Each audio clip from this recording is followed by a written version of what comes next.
Hi, Renee. Hi, Wendy. We're going to be talking about donning and doffing today. Right. With an emphasis on the doff part. Emphasis on the doff, because the donning or the putting on of protective equipment, the order you put it on really doesn't matter because it's all clean. Correct. You're just, it's about making the decision about what PPE do you need to keep yourself safe and or to keep the patient safe. So if we had a patient that came in, say that was constantly having diarrhea, and we didn't really know yet, we hadn't tested to see what was going on, how would that influence us and what we chose to use for PPE? Excellent question. So things like diarrhea, if it was caused by an infectious organism, would be spread by contact.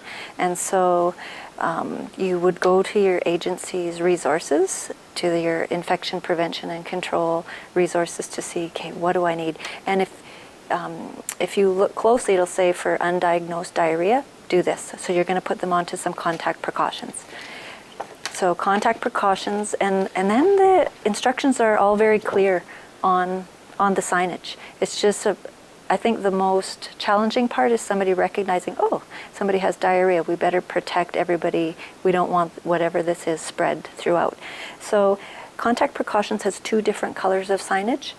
The one that I would suggest to students to go for is the brown one, so you think code brown, because it's a little bit extra precautious. So this is not just for nursing staff, this is also for house cleaning staff. So the brown one, the housekeeping staff use different kinds of cleaners.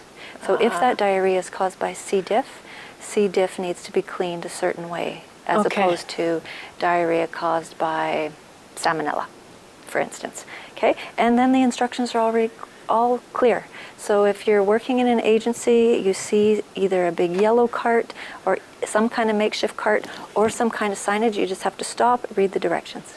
And it's really important that us as nurses are teaching our visitors and teaching our patients about what they need to do to maintain that safety as well. And this PICNET, the Provincial Infection Control Network of BC, lays it all out for us. So the documents I've seen in the agency, this chart is actually just on the back of the signage chart. Oh, so you can just flip it over and see. And there's a section here that tells you what you need to tell visitors and what visitors need to do.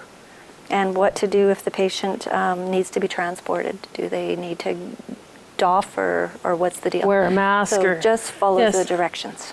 Okay. Good. So a question that often comes up is can the patient leave the room? And again, it depends on the organism. If they have a highly infectious organism like tuberculosis or Ebola, no. Only if absolutely necessary can they leave the room. You would look for your instructions. So in this case, let's say the patient has had TB. That would be airborne.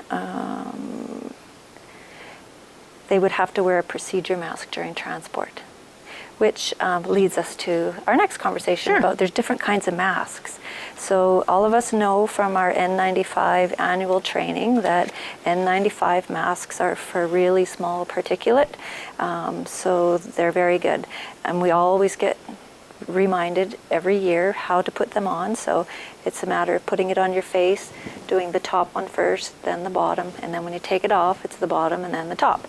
Same thing with your surgical masks, tie your top first, then your bottom, and when you take them off, bottom and then top. So we have surgical masks, we have procedure masks, which are just a little bit different. Again, it's all about what level of protection needs to happen. Okay.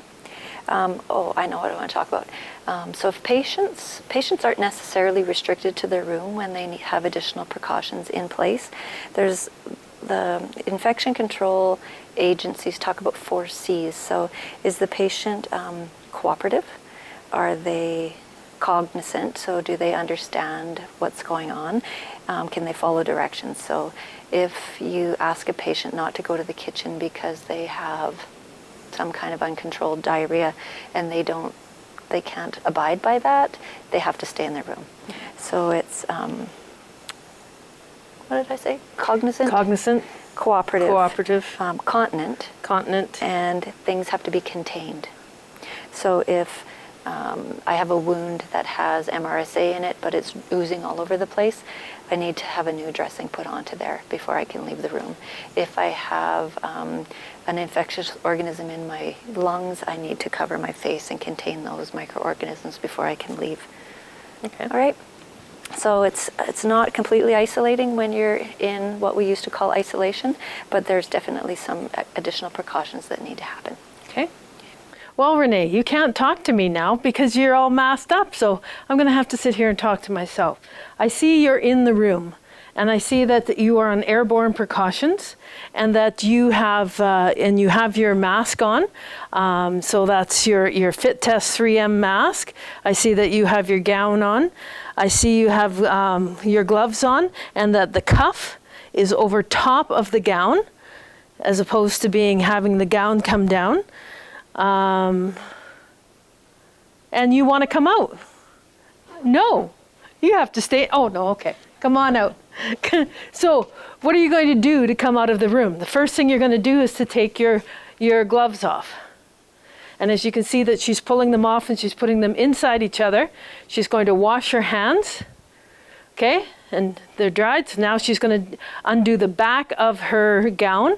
She's going to pull it off by just hooking onto the gloves. She has to roll it up so that the dirty part is inside the gown, and she's going to throw that out, wash her hands again, and now she's going to come out of the room because the last thing she wants to take off is her mask, because that's what's protecting her from the active TB that's in the room. How do you feel? And wash your hands again. Much cooler, yeah. And wash your hands again. So the order for doffing is gloves first, because gloves are often the dirtiest. If you have eyewear on, touch the sides of your eyewear, get them off. Your hands are clean because you've taken your gloves off and you've done some hand hygiene. Clean hands to clean back. Mm-hmm. Get your gown off, and then if you have a mask, that needs to come off last, and it needs to come off outside the room. Yep. Yeah. Well done. You survived another shift. Thank you.